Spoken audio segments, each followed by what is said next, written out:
Welcome to See You on the Other Side, where the world of the mysterious collides with the world of entertainment. A discussion of art, music, movies, spirituality, the weird, and self-discovery. And now, your hosts, musicians and entertainers who have their own weakness for the weird. Mike and Wendy from the band Sunspot. Episode 288, St. Patrick and the Legends of the Irish. Happy St. Paddy's Day. Yep. From a distance. Right. We are making sure that we're not in the same room here. If everybody could be at least 6 feet from their speakers right now. Right. We sound better. You have to safe distance. Just a couple inches, just move your headphones away from your ears. You'll be fine. Anyway, we are still podcasting in the time of the plague here. Yes. Hope everybody's doing well, staying safe, and not losing their sanity yet. Right. From being sequestered. And I am celebrating St. Patrick's Day a little early today, the 16th, by sucking down some Jameson right here and keeping my intestines or my internal body clean or whatever by giving it an alcohol wipe. Yeah. I was going to join you with a Guinness, but I'm saving my Guinness for tomorrow. Oh, yes. Actual St. Patty, because we're recording this on Monday, the 16th. But I am joining you with a little glass of wine here. All right. Yeah. I wouldn't let you drink alone. That's all right. And I am Irish, so I feel like I can start drinking at any point. Oh, yeah. I forgot to tell you that. I did the DNA testing recently. Oh, you did? Okay. Wendy, And, let's yes. give it up. So we find out that Wendy's actually Colombian or something. I'm mestizo Indian. But, like most people, there is a small percentage that it says probably Irish. So, All right. The big mixing pot over there with everybody invading Sure. everybody else and whatnot. Like, who knows? And my DNA test confirmed that I have no part Irish at all, so I'm the absolute fraud sitting in on this episode. Well, it was funny because we never really talked about that, like part of the family or whatever, but my grandmother, her grandparents had come over during the potato famine. So, like, she is almost all Irish and English. Well, that explains your red beard. Right, exactly, yes. So I'm about 25% Irish and English. But it's a funny thing because she went off, so her family was Catholic or whatever, but then she ran off with a guy that was Christian Scientist. And she became a Christian Scientist and kind of, tossed aside all the stuff that she'd grown up with, even the English and Irish traditions in her family. Wow. So when she eventually married my grandfather, who wasn't a Christian Scientist or whatever, she remained being loyal to the Christian Science thing. And my father, his traditions, grew up with mostly German traditions of his father, and his grandmother or his mother just didn't say she just didn't go through with that stuff. So I never really even thought of us as Irish or anything like that. So Sure, 25%, you're like, oh, where did that come from? Or whatever. Right. Like, it's like, I know I like drinking. I didn't, I thought I'm kind of a cliche. It explains why you like potatoes and whiskey so much. That's right.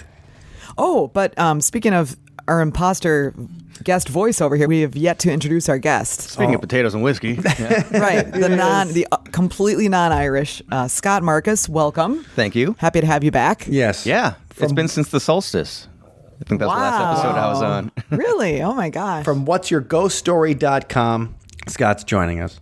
And he's done some research on Irish legends and just weird stuff, right? Right. Yeah, and I think we got to give a shout out of thanks to one of your Patreons, Chuck, Yeah. who he suggested doing the letter a day challenge last year. Oh yeah, the April blog alphabet challenge. Yeah. And when I got the letter I thought, well, I should look up some Irish legends. So that's why I know anything to be talking about here, is because right. Chuck inspired that. That's awesome. Yeah, thank you, Chuck. And also, I've been a little obsessed with Irish music over the past few years, so I'm always eager to learn more about especially weird Irish stuff. And there's so much of it, so we should probably get down to it here, huh? And the first of all, when they talk about the Emerald Isle, they talk about Ireland. When you go there, I'll be honest, it did feel like a magical place. Oh, that's cool. It did. I did not expect Ireland to be. I thought that Ireland was going to be like a Lucky Charms tourist trap. I really did. And instead, it's the cities aren't that big. Dublin's a big city or whatever. But the cities aren't huge kind of cities that you would expect. There's totally places where, I mean, it's just dudes and sheep kind of thing. And so it really is kind of like an Irish Spring commercial. And I did not expect Ireland to be like that whatsoever. It was amazing. And of course, I had a paranormal experience at the Blarney Castle, which we've talked about before. Yes, very cool. And I think, well, we will, in the show notes, we'll link to our other Irish episodes because we do have a number of them that we've accumulated over the years. Yeah. But Mike, what was the effect on you of that experience you had? Well, I really just felt like it was a place where anything could happen. That's cool. For some reason, I felt so exciting. Like I felt like it was a place where anything can happen, where magic could happen. I know that sounds cheesy or whatever, but I really felt connected to it and I enjoyed it. We're from Wisconsin. We welcome cheesiness. I suppose we do. But the thing is, a couple of things that I didn't realize. Number one is that Ireland, like St. Patrick, is not the only patron saint of Ireland. Okay. There's St. Bridget, who I don't know too much about. But so she ain't my problem. We'll save her for a different episode, I guess. Right? And then there's St. Columba, who I do know something about. And St. Columba is one of the patron saints of Ireland, but the only reason that I know who he is because the first story of the Loch Ness Monster is in a history of St. Columba. Oh, wow. So that's amazing. He's going back old story. He's going back and forth between Ireland and Scotland, and he goes through to Scotland and he finds a group of Picts, Picts, Picts, which were a tribe, a Celtic tribe, and he finds a group of Picts who are burying somebody who'd been killed by a monster, and. He's going, he's like, I'm going to go find, I'll go find that monster for you because he's a saint and that's what saints do. And so he goes to the river Ness, which is a river flowing out of Loch Ness. Okay. And he goes to the river, sees a man swimming, and the monster's coming after him. Whoa. And so this is the era when the Christian missionaries are convincing the pagans why it's sweet to be a Christian. I mean, that's what St. Patrick did, and we'll talk more about that in a second. But Columba's like, don't worry, I'll save him. He sees the monster, gives the sign of the cross, and says, "Thou shalt go no further, nor touch the man. Go back with all speed." The beast. Wait, Sean Connery was there? Yeah. Scottish, 8th century, the best I could do here. It's either going to be Sean Connery It was or convincing. it's going to be Scotty from Star Trek. And Scotty from Star Trek was not going to work with that phrase. Fair point. The beast flees and he saves the swimmer from the Loch Ness Monster. Wow, cool. And then all of a sudden, the pagans are like, holy crap, all right, man, we're with you on Jesus. And they convert. So that's like a conversion story is the first story of the Loch Ness Monster. And interesting that the Loch Ness Monster is such an evil thing in that story. Yeah. Oh yeah, like ripped a guy in half. Like when you read the original story, gosh. and Nick Redfern's book Nessie probably has the best version of the St. Columba story that I've heard. Like Nessie ripped the guy apart or whatever. So it's like a horrific thing that St. Columba shows up at. And then saves this other person with the sign of the cross. And then all the pagans are like, oh man, if Jesus can do this kind of thing, then we're down. We're on his team. Right. We're on Team JC. Okay. All right. Wow. Well, that's pretty cool. So why is St. Patrick famous, everybody?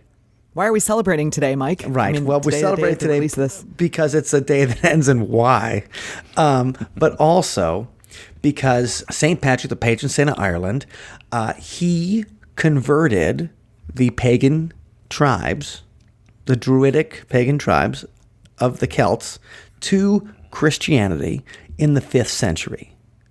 And so the reason that they have the shamrock as the symbol of St. Patrick is because the shamrock, the 3 different leaves of the clover, that's how he explained to them the Trinity, the Father, the Son, the Holy Ghost, was that they are 3, but they are also 1.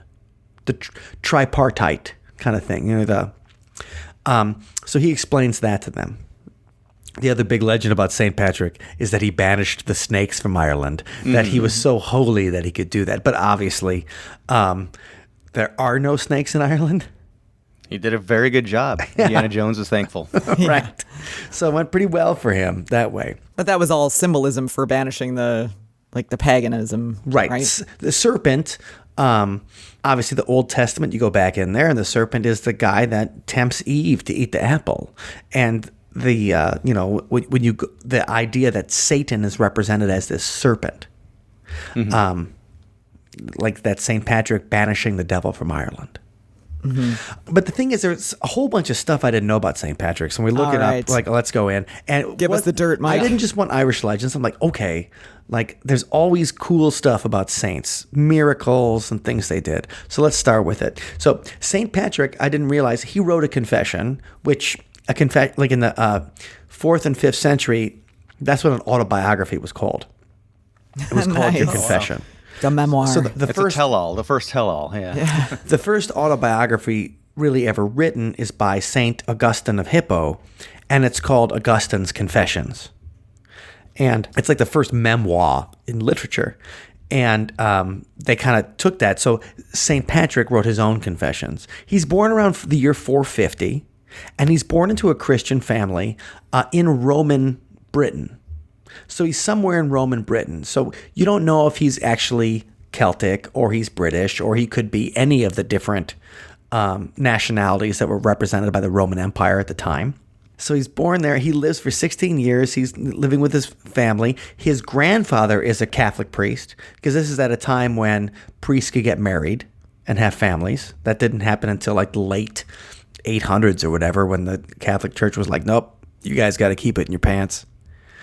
And so St. Patrick's 16, and he gets captured by slavers.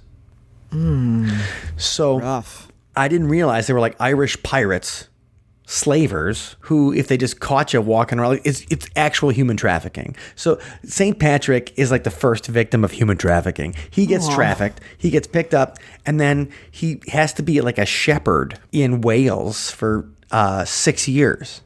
And so he's stuck being a shepherd. And like he's just somebody's slave, and his job is to take care of sheep. And then one day he hears a voice, and the voice says, "Your ship is ready." And he's like, "Okay." So then he felt the calling, huh? Yeah, he felt the call. Tonight was his night to escape, and he runs. I mean, he ran like 100 miles or something like that. So it took several days for him to escape. But he runs out, and then he finds a ship, and the ship won't take him away. And they're like, nope. In fact, here's how he writes it. When he finds that he gets a voice that says, "There's a ship ready for you."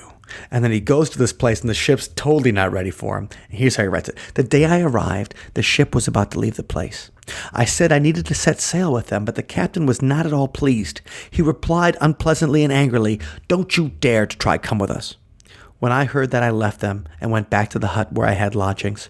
I began to pray while I was going, and before I even finished the prayer, I heard one of them shout aloud at me, 'Come quickly, the men are calling you.' I turned back right away, and they began to say to me, 'Come, we'll trust you. Prove you're our friend any way you wish.' But he refused to suck their breasts." Well, yeah, okay. So this was a thing to show loyalty to pirates. okay.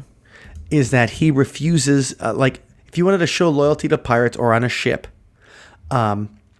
you had to suck the captain's breasts. No. Yeah. Oh my gosh. This is a thing. No, Is this some kind of weird fraternity? Suck I me guess- boobs. I guess it is a weird fraternity. Yeah.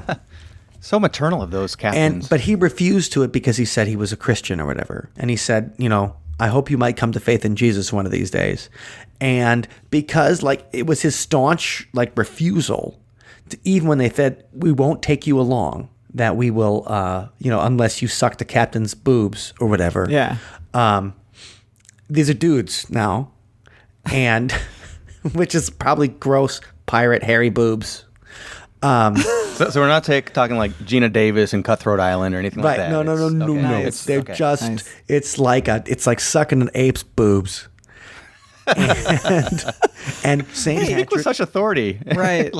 Saint And, Patrick refused, and they were like, "Okay, now you can come along because you were so steadfast in You your belief resisted. in your faith." Wow. So that was something I learned about St. Patrick that's new. Wow. Yeah. Yeah, you're like, okay, he was a slave, and you're like, oh, that's pretty intense. And you're like, okay, and he was almost forced to suck a dude's boobs to travel on a ship. All right, intense. Great. But he wouldn't bend the knee. Right, wouldn't bend something. And so also that night he has a vision of like the devil putting him to the test. And he writes, the same night while I was sleeping, Satan strongly put me to the test. I will remember it as long as I live. It was as if an enormous rock fell on me, and I lost all power in my limbs. Although I knew little about the life of the spirit at the time, how was it that I knew to call upon Helios? Helios, who is a Christian martyr from the 3rd century or whatever. And so he calls out Helios, Helios with all his strength. And he says, the splendor of the sun fell on me, and immediately all that weight lifted, and I believed I was helped by Christ the Lord, and that his spirit cried out for me. I trust it'll be like this whenever I'm under stress, and the gospel says, in that day the Lord testifies, it will not be you who will speak, but the spirit of your Father who speaks in you. So that night, after he gets on the boat, and he's going to go home to his family, the devil tempts him, or the devil tries to threaten him with some kind of crazy dream, and then he calls out a martyr's name he doesn't know and is saved. So there's a couple like, all right, cool things about Patrick right there. Yeah, that's very divine. Right. But there's also like, okay, he's got visions, he's a slave, he refuses to suck a dude's boobs, and then how he converts the Irish is interesting too. Because he doesn't tell them that their gods aren't real. In fact, he's like, yeah, your gods are sweet or whatever. But he's like, you know who's sweeter? Jesus. And his whole thing is that the Christian God is more powerful than their God. And that's how he converts them. Interesting. Because it is interesting to take that approach because you're already talking to a group of people that believe that there's more than one God. Right. So like, well, here's another one that you just haven't heard about yet. I mean, granted, there's a superiority complex there, but Right. but as opposed to like saying all of your stuff is wrong, that just would close the door on making that sale, I guess. Right. Yeah. Yeah. Good point. he's like, oh, you got a God? That's cool. Check out mine. And then he goes in. Actually, in one of the biographies of him, they talk about how he goes to this place called Tara on Easter Day. And on Easter Day is a feast day for the pagans because, the Christians kind of appropriated the time of Easter, the spring celebration, because it kind of made it easier for the pagans to want to have a party or whatever. If they were already having a party, they're just like, okay, well, let's just make it about Jesus instead of whatever's going on. Let's piggyback on that. Yeah, and they did that with Christmas, everything. Yeah. The Christian missionaries, they were no slouches when it came to cultural Marketing. appropriation, and it worked. Marketing. Okay. Yeah. So he's dueling with these druids, and Patrick's saying, Patrick shows up with like 5 dudes, like 5 apostles with him or whatever, and they would show up at these places and just be like, "Hey, we want to tell you about Jesus." It's kind of like, imagine if the Jehovah's Witnesses showed up at your house and you let them in for dinner, but then they actually performed a miracle instead of just giving you a copy of the Watchtower. Very, very persuasive. Yes. So let's go to this particular biography of him written in like the 9th century. Now, while they're all eating, the druid Louiset Mail, who had taken part in the conflict in the previous night, was anxious even on that day, now that his colleague had perished, to fight against Holy Patrick. And as a start, he puts a drop of poison from his cup into the goblet of Patrick, while others looked on in order to find out what Patrick would do. Holy Patrick sees the kind of test to which he was being subjected. He blesses the goblet in the sight of all, and the liquor froze like ice. Then he turned his goblet upside down, and the only drop which the druid had added fell out. And he blessed the goblet again, the liquor resumed its natural state, and they were all greatly astonished. And after a short while the druid said, "Let us work miracles in this vast plain." And Patrick replied, "What sort of miracles?" And the druid said, "Let us bring snow over the land." And Patrick said, "I do not want to bring anything about against God's will." And the druid said, "I shall bring it about in the sight of all." Then uttering some spells, he brought snow, reaching up as far as a man's belt over the entire plain, and all saw this and were astonished. And Patrick said, "All right, we see this. Remove it now." And the druid said, "Until this hour tomorrow I cannot remove it." And the holy man said, "You can do evil and cannot do good. Not so I." Then he blesses the plain all around, and in no time, without rain or mist or wind, the snow vanishes, and the crowds cheered and were greatly astonished and touched in their hearts. And a little later the druid, through the invocation of demons, brings a thick fog over the land as a sign, and the people were angry. And Patrick said, "Remove the fog." But again the guy wouldn't do it. The holy man, however, prays, he blesses the place, and the fog's dispelled at once, the sun shines again, and the people cheered and gave thanks. After that, Patrick, he had like magical duels. Yeah, he's on easy with street druids. after that. Right. That's a heck of a duel. That's like a wizard duel.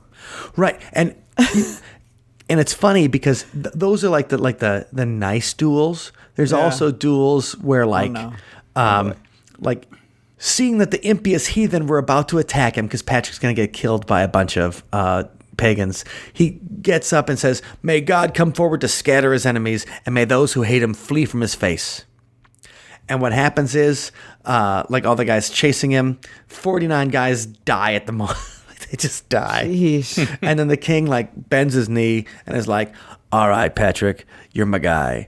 And so he has like magical battles with druids. These guys have incantations. They call upon demons. They call upon their heathen gods or whatever. And Patrick beats them every time.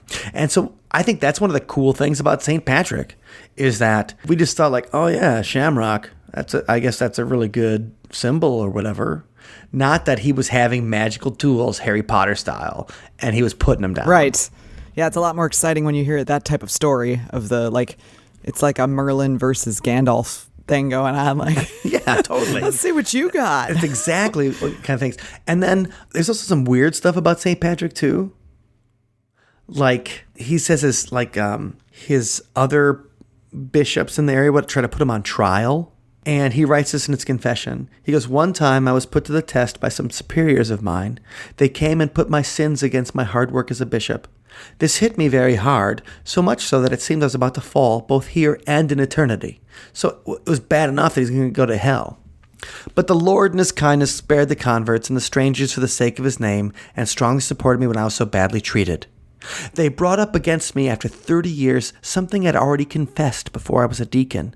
What happened was that one day, when I was feeling anxious and low, with a very dear friend of mine, I referred to some things I had done one day, rather 1 hour, when I was young, before I overcame my weakness. I don't know. God knows. Whether I was then 15 years old at the time, and I didn't believe in the living God, not even when I was a child. So, what did he do? That they had to bring it up in court or whatever for 1 hour when he was 15 years old? I've got an idea. Of course you do.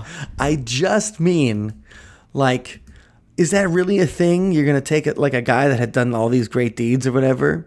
He must have done something that really upset people to do that. But that's just... but back then it didn't take much to upset people. That's true. It could be a political thing, too. They killed Socrates, for Christ's sake. Yeah. But there's just a little thing, like, he just had a lot of drama. And there's even this, like, crazy thing in this, like, 9th century biography of Patrick that called the Tripartite Life of St. Patrick. And in the translation, it talks about him having an argument with an angel. Like, he goes somewhere, he has to pray for 40 days or whatever, somewhere because he's going through a tough time. And he's in an argument with an angel. And the argument is about, like, he says that he has to redeem more souls from hell than any other saint. Like, it's his job to, like, bring people out of the lake of fire. Yeah. And it's also his job that he would get to be the one to judge the Irish sinners at the end of time.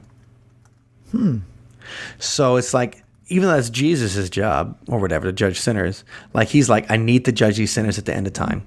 And this whole thing, the angel's like, no way or whatever. And then he like prays for 40 days and the angel comes back. He's like, okay, we'll let you do the judging. Okay. We'll let you redeem a bunch of souls from hell. And the last thing he says is that I will never let the English rule over Ireland. He calls them the Saxon or whatever, though. Mm-hmm. Because this is before the Norman invasion. So he says the Saxon can never rule over Ireland. And the angel's like, okay. But we know how that went. like because the English ruled Ireland for like 700 years. So maybe that particular biography didn't have all the kinks worked out. But St. Patrick, an interesting guy, did a lot of cool things. Whether they're true or not, I have no idea. But I'm willing to drink a toast to him because I learned a lot about him when we were researching this episode. And he seems like a lot more fun than I thought he was. Because he seems like a boring priest or whatever. But if you knew he was the guy that like took on druids and is like, come get some. Right, and he lived part of his life as a slave and was able to escape that life. That's pretty amazing in and of itself. And if you're a slave for 6 years and you want to get on a boat and somebody's like, okay, you can get on this boat, but you're going to have to suck my nipple. And St. Patrick's like, Like that's a ballsy move. Like St. Patrick's like, you know what? I did that when I was a kid. I don't got to do it anymore. I'm out. And so, may we all be so brave. Right? Yeah, definitely. Aye.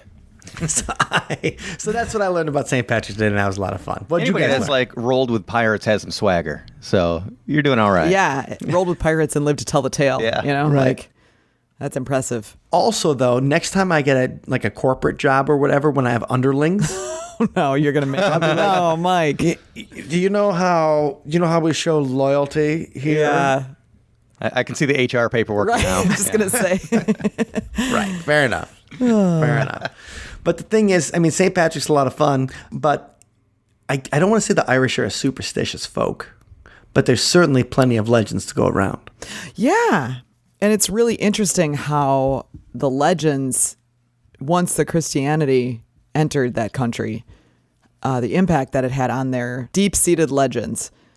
It didn't wipe them out, but it definitely altered them as things proceeded, as people's belief systems kind of melded and, evolved through that. I feel like it's kind of voodoo-ish. The way when we talk about voodoo is you have, they're Catholic, but yet the saints kind of operate in these different places where the animistic gods of West Africa operated, or almost how now, if you would ask any kind of Mexican about, or they're Catholic, of course we're Catholic, but we're going to leave something for Santa Muerta, and that becomes, it becomes part of the faith. Mm-hmm. And I think that, the Irish are interesting because they certainly exhibit that, 14 or 13 centuries before voodoo, or 15 centuries before Santa Muerte.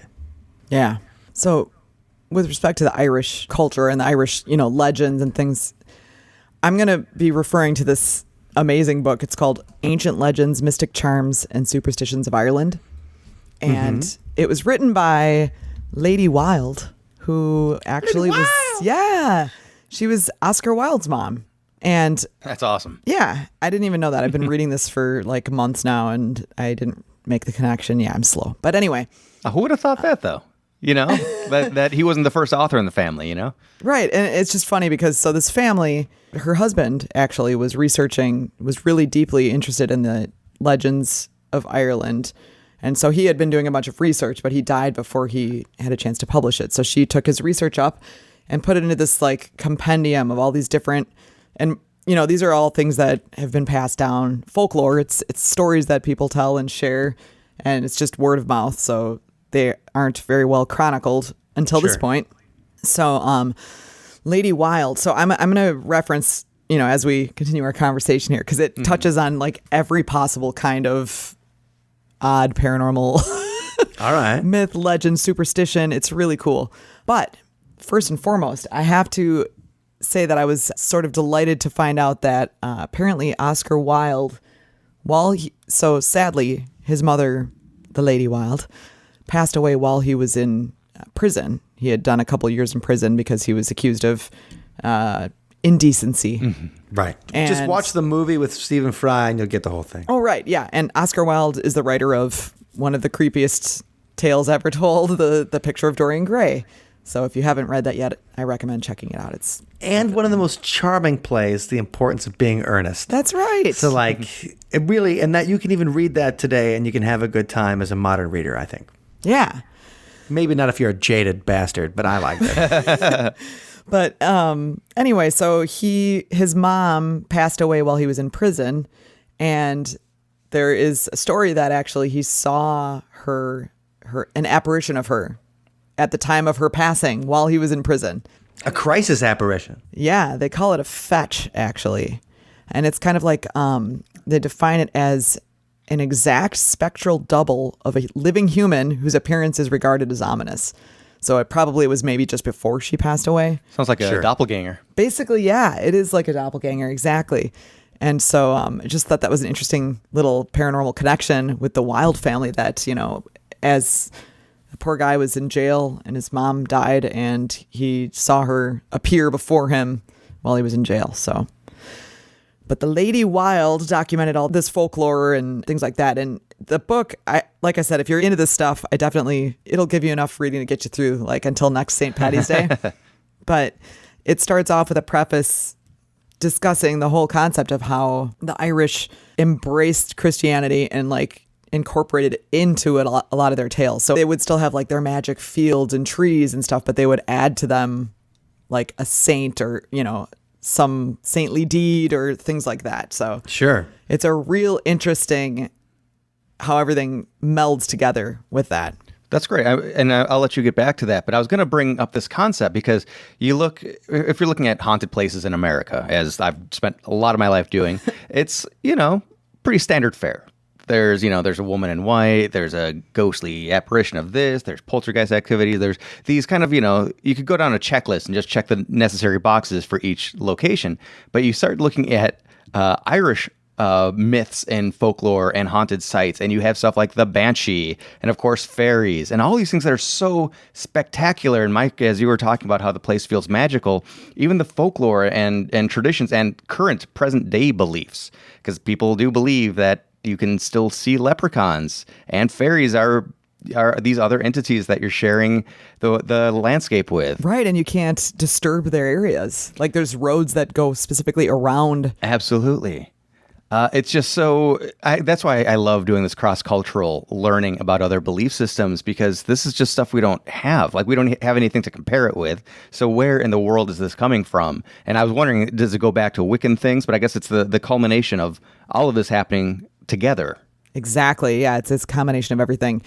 And so I guess we can just dive right into it. You brought up something, Scott, that's very popular Irish character, which is the Banshee. Mm-hmm. Oh, yeah. I know, I've dated her. Which is basically kind of an... Did you make her wail, Mike? Yeah. She made me wail. Is kind of an omen of something bad to come. And so I'm going to read you a little quote here from this book, just to give you a little sort of a definition of the Banshee. Okay, so the Banshee means especially the woman of the fairy race, from Van, the woman, the beautiful, the same word from which comes Venus. Shiloh Van was one of the names of Buddha, the son of the woman. And some writers think that in the Irish, Sullivan may be found in this ancient name of Buddha, so the Irish name Sullivan.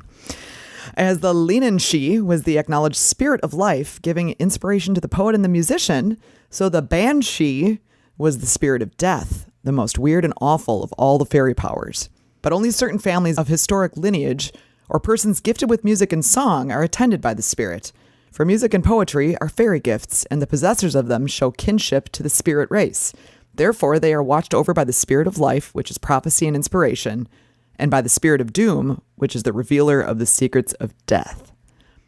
Sometimes the Banshee assumes the form of some sweet singing virgin of the family who died young and has been given the mission by the invisible powers to become the harbinger of coming doom to her mortal kindred. Or she may be seen at night as a shrouded woman, crouched beneath the trees, lamenting with veiled face, or flying past in the moonlight, crying bitterly, and the cry of the spirit is mournful beyond all other sounds on earth and betokens certain death to some member of the family whenever it is heard in the silence of night.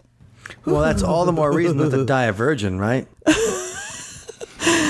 So I just think that's really, first of all, people who, basically it's accusing musicians of being, in the spirit, the fairy race, as they say. So maybe we're cursed, Mike, as musicians. I don't know.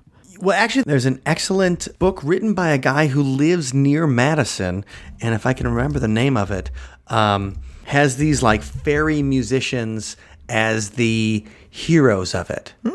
And the Tufa novels, it's a guy named Alex Bledsoe, and he's from the South, but he lives in the Wisconsin area now. Oh, okay. But he writes these books about the Tufa, which are these musical fairies who live in the Smoky Mountains. But they're all like Irish derived. Okay. And I've only read the first book, The Hum and the Shiver, and it's really interesting. But the fairies are always very musical. Okay. It's interesting. When I was doing my research, I found that some of the older stories, that scream, the Banshee wail that we hear nowadays, we hear about it like if you hear it, that means you're cursed. Almost like you saw your doppelganger. That if you heard this, then you're marked, or you're at least told you're going to be dead next. But some of those older stories involved someone within a family passing away, but then the family members heard the scream, and that was almost like a message, almost like the Pony Express came to let them know that somebody in your family died. So it wasn't, the death actually happened, and then the Banshee kind of informed the family. And then over time, it's become this. So, and it makes me think of the Mothman too. Oh gosh, yeah. In the sense of people saw the Mothman, and then the bridge collapse happened, and people are saying, a lot of people make that connection that, the Mothman caused this. Like, well, maybe he was just warning or passing word along. Giving you a little heads up. Exactly. And one of the other things I loved, and you mentioned it in what you read there, that the Banshees were associated with specific families. You mentioned Sullivan, the research I found, that there was mostly families with Mick or O apostrophe starting the name. And in time, most of those families have died off from ancient lineage. And so now there are all of these Banshees still roaming the land that are no longer assigned to a family. So what are they doing now? And maybe they're causing havoc. Who knows? Yeah. Maybe your family needs a Banshee. There you go. My family certainly does. Just call 1-800-BANSHEE. Yeah, right. Exactly. Call right ahead Mick Banshee. So the Banshee is a very popular Irish character that we hear about all the time, and for good reason, because she's scary. Well, also, it's this idea of the saddest sound in the world. Yeah, that wail. There's a wail, there's a cry, there's something, there's just something about crying that activates like our different empathy zone. Yeah. Yeah, it activates something in your brain, because the idea is, as social animals, we're evolved to respond to the sound of crying. Right. Jeff Vandermeer uses that in Annihilation. If that's the Southern Reach trilogy, they made in the movie with Natalie Portman. That was actually pretty good. Not really like the book at all, but still a pretty good movie. But there's a certain character that has like a banshee like wail that people hear in the night. And it just made me, when you talked about the saddest sound that you can ever hear in the world, that made me think about that. And then, you think about if you hear a cry, like it's like when you hear a rabbit being killed by an owl or something like that. Oh, yeah. It sounds like a child crying. And when you hear that, your natural reaction is like, oh my God, there's a baby dying. Right, we got to do just something. a rabbit. Right. A wascally web. Formerly wascally. Yeah. Right. And so that's a sad thing, and it activates something in human emotion and empathy. Right. So the Banshees, that's a pretty popular, I guess, myth, or maybe not a myth, but a character. Yeah, and belief. And so I'm going to just right away get this out, because we know the fairies, the fae, the she, they're here. Whatever you want to call them. That's another very important Irish legend. And as you said, the Banshee is in that family. Yes. That she is considered a fairy herself. Yeah, and actually there's like a really gray line between like ghosts, fairies, whatever you want to call it. It's an interchangeable word in some ways. It seems like it. Yeah, it seems like, just from the stuff that I've read, but the fairy race, they refer to them as the she, and it's spelled Sidhe. But the she, or spirit race, called also the Fairies, or fairies, are supposed to have been once angels in heaven who were cast out by divine command as a punishment for their inordinate pride. Yeah, some fell to earth and dwelt there long before man was created as the first gods of the earth. Others fell into the sea, and they built themselves beautiful fairy palaces of crystal and pearl underneath the waves. But on moonlit nights, they often come up on the land, riding their white horses, and they hold revels with their fairy kindred on the earth, who live in the clefts of the hills, and they dance together on the greensward under the ancient trees and drink nectar from the cups of the flowers, which is the fairy wine. Other fairies, however, are demonical and given to evil and malicious deeds. For when cast out of heaven, they fell into hell, and there the devil holds them under his rule, and he sends them forth as he wills upon missions of evil to tempt the souls of men downward by the false glitter of sin and pleasure. These spirits dwell under the earth and impart their knowledge only to certain evil persons chosen of the devil, who gives them power to make incantations and brew love potions and to work wicked spells, and they can assume different forms by their knowledge and use certain magical herbs. The witch women who have been taught by them and have thus become tools of the evil one are the terror of the neighborhood, for they have all the power of the fairies and all the malice of the devil, who reveals to them secrets of times and days and secrets of herbs and secrets of evil spells, and by the power of magic they can affect all their purposes, whether for good or for ill. So, this is complex now. We've got good fairies, we've got bad fairies, we've got fairies on land, we've got fairies in water. Like, they're everywhere. And there's this whole like, good and evil thing going on between the fairies. So the fairies basically just kind of get turned to the angels in Christian spirituality. Right. So they get that kind of Semitic Hebrew angels cosmology pushed on to the fairies. So like, it's okay. Like some of them are evil, but that's because they were the ones who were cast out of heaven. Right, exactly. And that's why they do these deeds that are not kind. Right. But it's interesting because it's similar to the rest of the culture's ideas, whether it's the Siberian spirits or whether it's the jinn of the Middle East, or whether it's the angels and the demons of the Abrahamic religions, or now it's just the fairies of the Celtic religions. So it's all this idea of there's spirits out there, and some want to hurt you and some want to help you, but also communing with them can be a dangerous thing as well. Also, they're always lurking. They're always on the periphery, lurking, Probably trying here to right now. Yeah. trying to get to meddle with humans. And like they're very fascinated by humans. They think humans are great and they want to like capture and steal them and take them away. And so it's kind of another way of scaring your kids basically into, not going into the woods late at night and stuff like that. Sure. They use a lot of those fairy tales as There we go. Fairy tales. Right, exactly. So there's that aspect of it as well. And they're virtually in every story. I mean, it's even if it's leprechauns or elves or any of the other ones, they're all some form of fairy. So do we know more? Because I don't. Do we know more about what the origin of the leprechaun concept is? Other than like hanging out in the ghetto or... Right. I mean, the way I think about the leprechaun is the leprechaun as serial killer. Yes. As watching the movie Leprechaun. Exactly. Or hanging out in Alabama up in a tree. Yeah, I don't know what the actual origin is. There is this little bit here where they say in the same book, the leprechauns are merry, industrious, tricksy little sprites who do all the shoemaker's Gosh, work. I want to be described like that someday.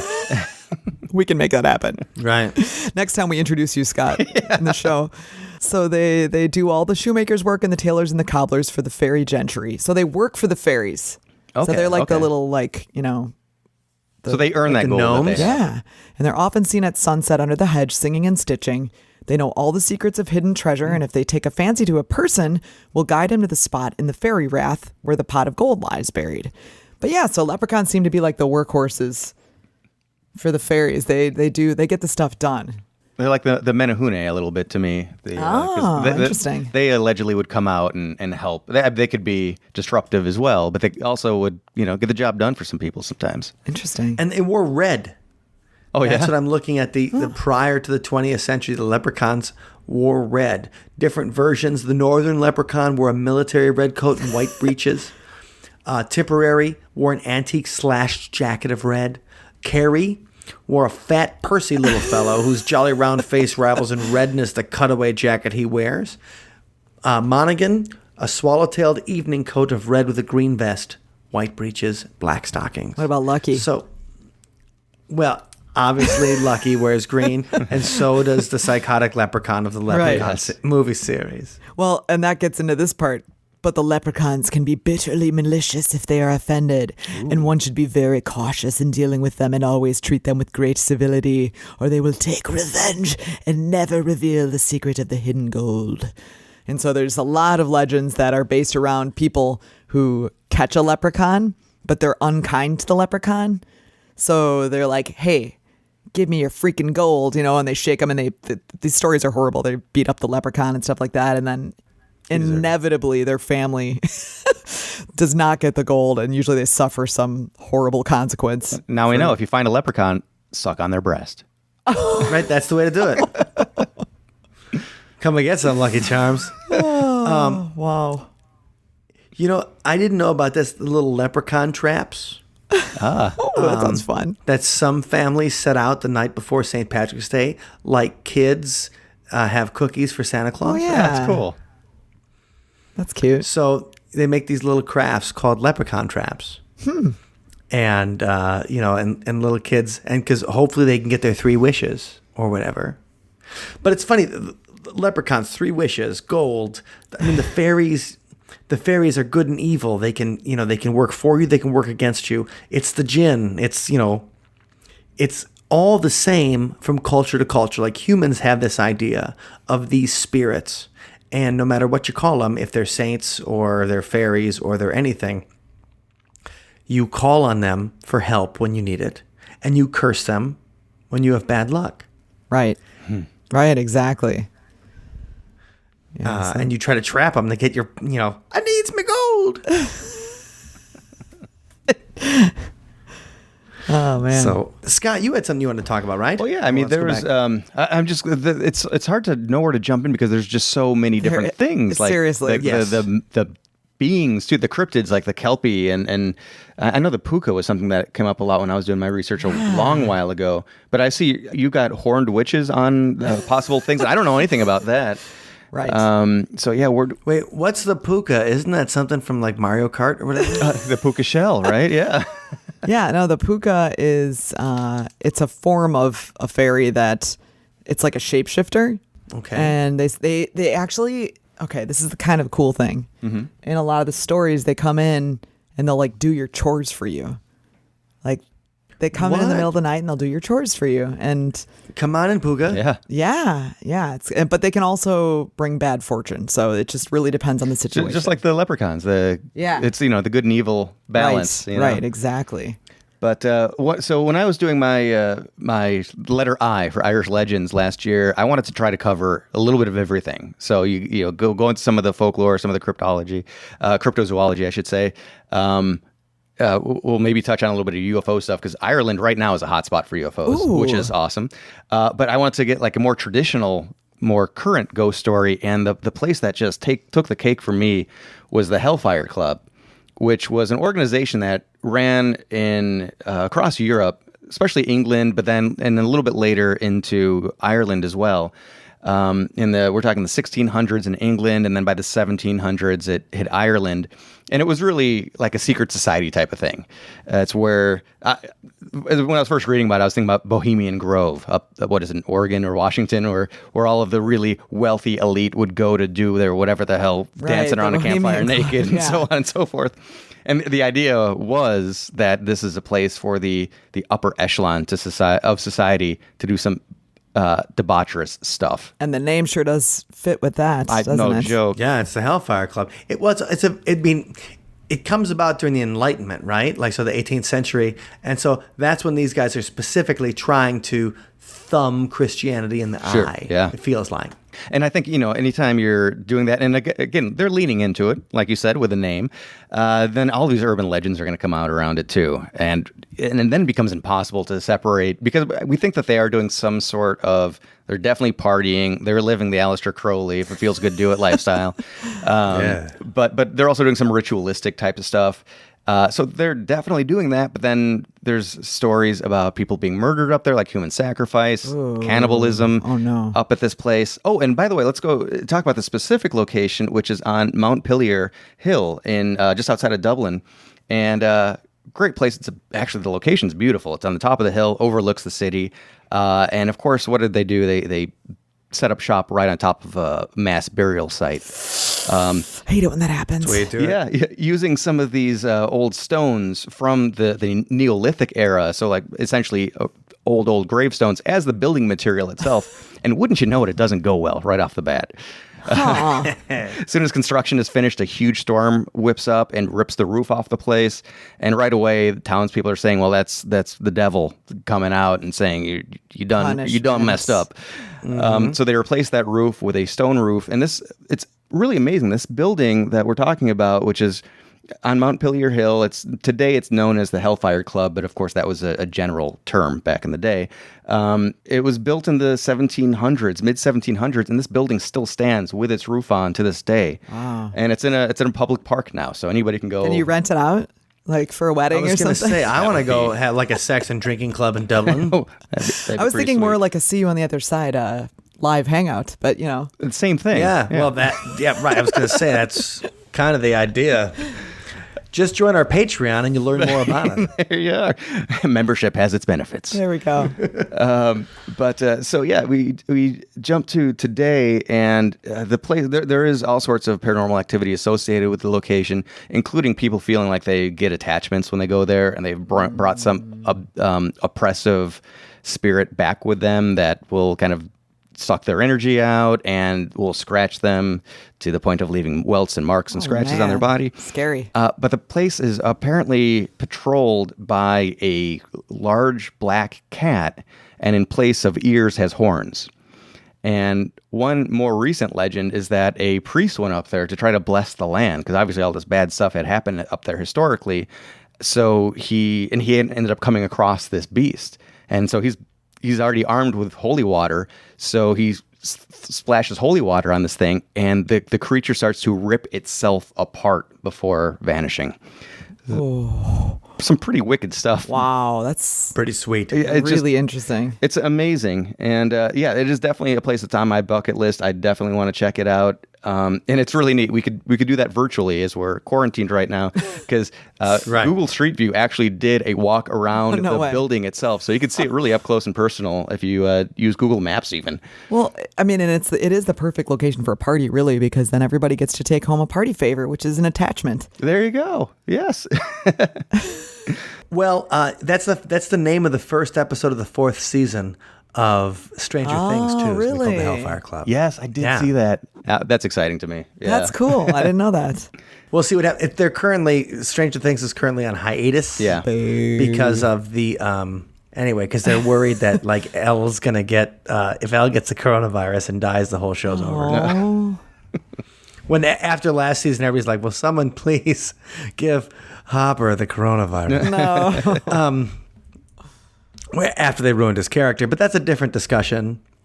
But the Hellfire Club's also in a bunch of comic books, isn't it? Yeah, like it's in Sandman. Neil Gaiman talks about it. Oh, wow.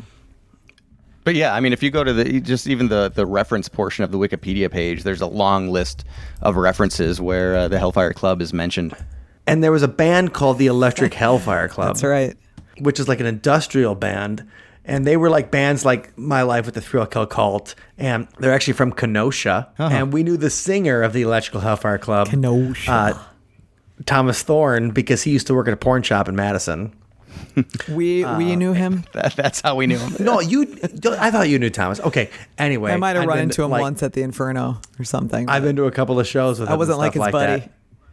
That. I went to go see a band called the Jena Torturers. With him. I just had to call out because you're like, we knew him because he worked at a porn shop. Exactly, because like, well, that's if a lot of people in Madison saw him. I only knew him through the musical thing. Right. But they ended up touring with bands like Typo Negative and stuff like that, so they did pretty well. And they, but anyway, they really leaned into the whole Satan thing. But their music was, just industrial metal, like pop kind of stuff. It was a lot of fun. And but they took that idea of the Hellfire Club as a place where you do anti-Christian things, which is that's the whole, like Aleister Crowley, the whole idea of we are going to not worry about the next world and indulge ourselves in the pleasures of this one is the main difference between that kind of magic and you believing in, worrying about your immortal soul, or saying like, hey, screw my soul, like I want to feel good right now. Yeah. I'm going to suck on that captain's breasts. Maybe that's the name of this episode. Well, I mean, But that kind of I thing. think what we're realizing is there's just so much. It's like almost an endless pool. But I do recommend that book by the Lady Wilde. If you have any interest in these Irish myths, legends, superstitions, there's some crazy superstitions we didn't get into. But I mean, I'm just really quickly, I have to tell you that if you take a dead person's hand and use it to churn butter, it will be more successful. If the milk is stirred round 9 times with the dead hand, the operator crying aloud all the time, gather, gather, gather, it's a spell.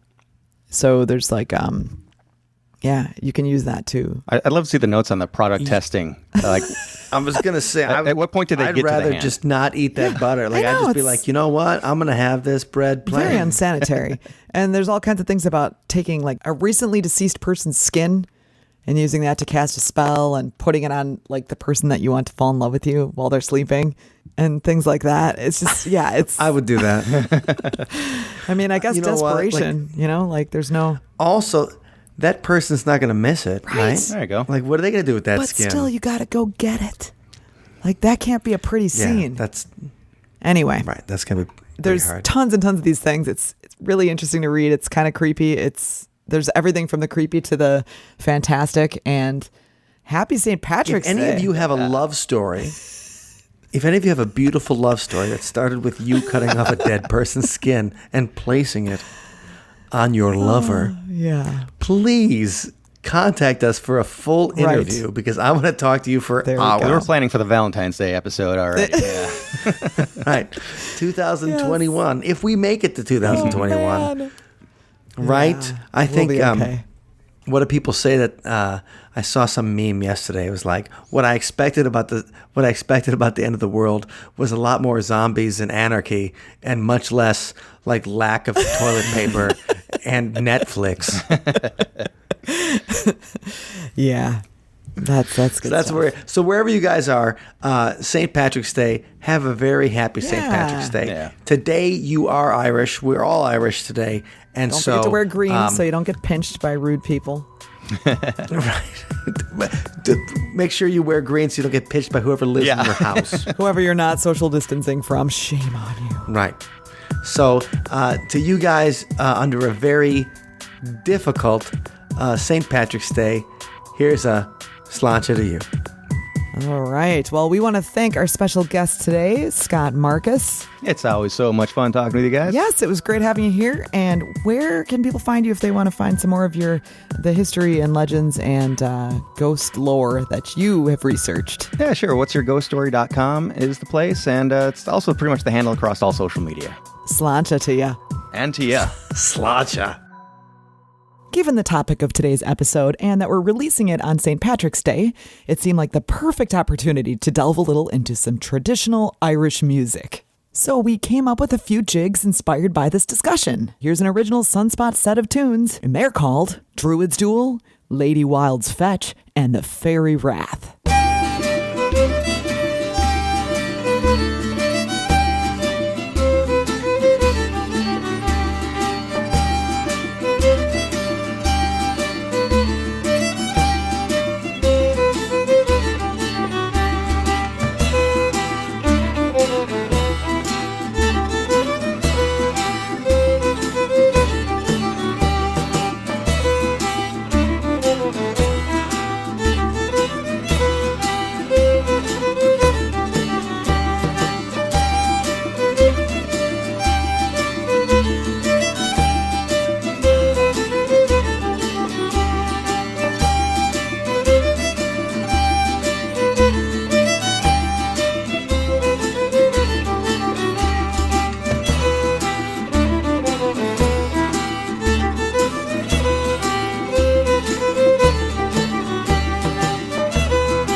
Thank you for listening to today's episode.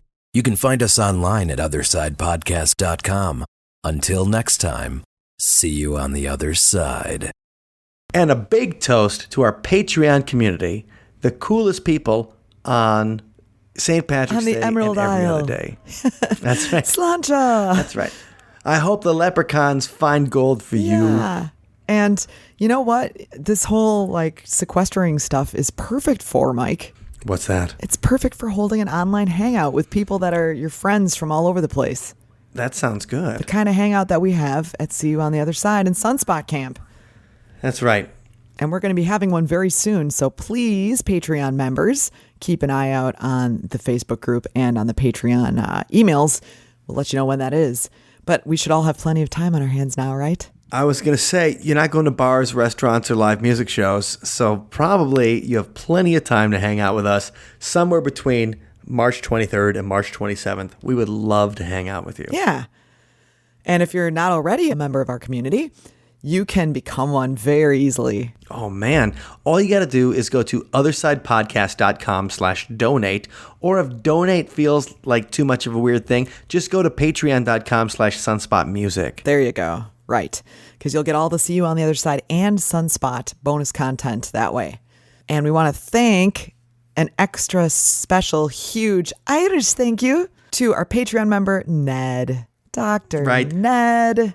Dr. Ned. And Ned, we love you, brother. And all of the support that you have and all of our Patreons have Yes. provided us keeps us going every single week. Thank you so much. If you guys want to be as cool as Dr. Ned, then make sure to check out patreon.com/sunspotmusic so that you can join the army and fight the good fight with us every single week as we put on new paranormal stuff, music, and videos for your viewing, listening, and digesting pleasure. Have a great and safe and healthy week.